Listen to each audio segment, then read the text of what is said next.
Buongiorno a tutti! Welcome back to my little kitchen in Lecce in the south of Italy.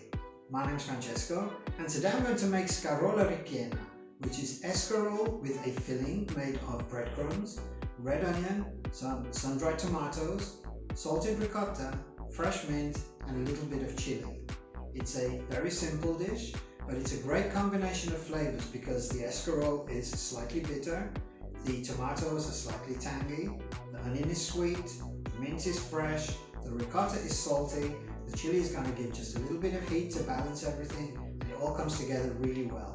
It's basically going to be steamed in its own juices and pressed into shape. I'm going to fold the leaves shut as it softens up, and then I'm going to flip it over, top it with more breadcrumbs and finish it off in the oven so it gets nice and baked and crispy on the outside. If you like this recipe, give it a thumbs up and do follow me for more. Let's cook.